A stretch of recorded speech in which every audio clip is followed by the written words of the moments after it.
everybody. It can be tough to keep up with healthy routines when the summer hits and those schedules change, which isn't far away. But Dr. Jessica Tranchina, the founder of Generator Athlete Lab, has some tips that can help us out. And she's such a little ray of sunshine. Dr. Jess, good morning. Good morning, Rosie. Why is it so hard for folks to keep up with their routines in the summer? I've got some thoughts, but I'm interested to hear what you have to say. Personally, the summer throws me off. I have kids that are not on the same schedule as they were during the school year, so it throws my schedule off. Yeah, not only that, but some of those summer sports start to pick up, right? And the kids are in different ages, may not be going to the same things. I've had at least one parent complain to me, like, both my boys are in baseball and neither of them have the same schedule. That's right. Or summer vacation. Summer vacation, that can throw you off as well. So you've got some suggestions to help us out. The first one is to schedule ourselves. Absolutely. This is a huge one for me. Even I get off of my routine, and if I don't calendar my exercise,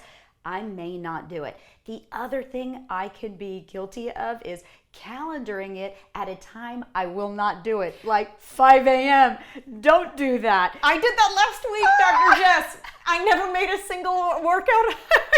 I thought I could. Don't do that. And also have grace around the time that you schedule. 20 minutes is fine. Is it a brisk walk outside or body weight squats or a 20-minute yoga YouTube video? Don't be lofty with it. Just move your body 20 minutes in a day, that in a time that you know you'll do it. Okay, I think you're giving us some grace here, and I really appreciate that.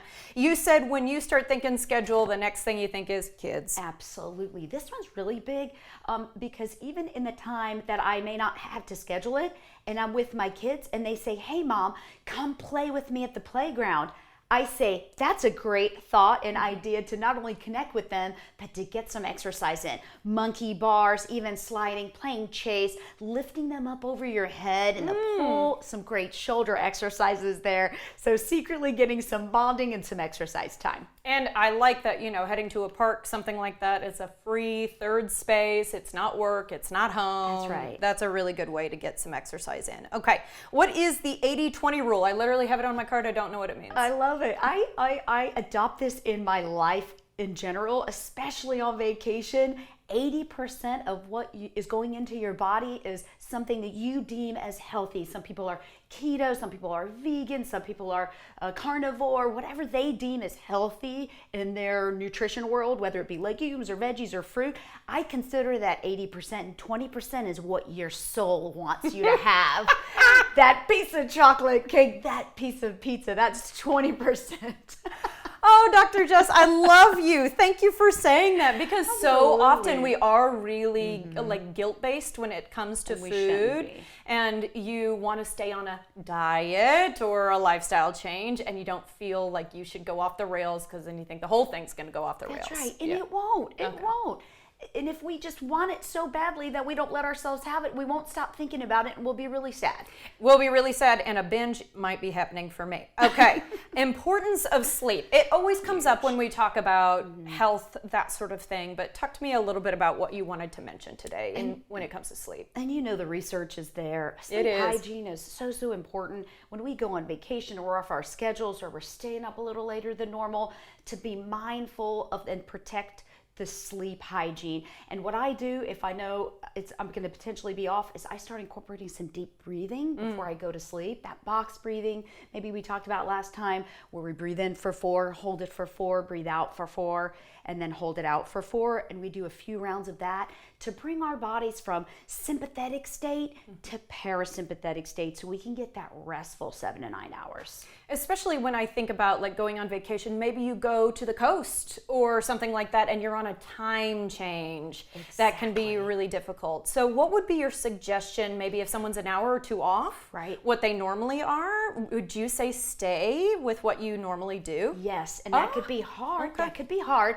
But also when you come back, much easier of a transition. And so if it does mean setting an alarm, I actually saw something recently this weekend that talked about if we do shift 2 to 3 hours, you're shifting 2 to 3 time zones So the research showed that during the week, if you're a 6 a.m., you get up at 6 a.m. and then you get up at, I'm going to sleep in on the weekend 8 a.m., you're throwing your circadian rhythm off every week by shifting it in 2 to 3 time zones. So the importance of even doing that throughout your 7 days in a week. Wow, that is interesting. I try to let myself sleep in, but I am such a natural early riser. It's Which is about good. 5 every single day.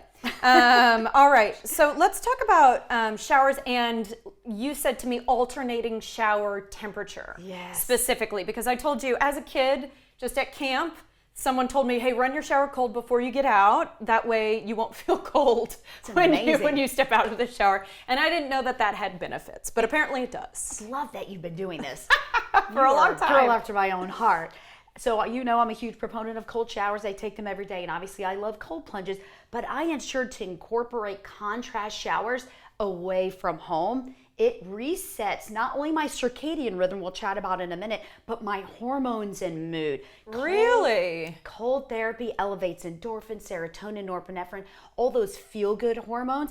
But if I do it a few hours before bedtime, I peak high, and then when my body warms, it brings me into a parasympathetic state. So when the norepinephrine drops, it brings your body into a state of relaxation when your body warms, and it really helps a restful sleep. Personally, I do it in the morning, and I do more breath work at night before bed. But this is kind of what I do, though, is like 6 or 7. I'm kind of washing off my day really cold before I get out, and so maybe that's why I'm on track for like the 9 p.m. Fantastic. You know, and then you're sleeping well. Yeah, I love that. Also a huge proponent of contrast therapy because it flushes the lymphatic system, and that's where all the toxins of everything that's not good for you are in. It doesn't have a central pump.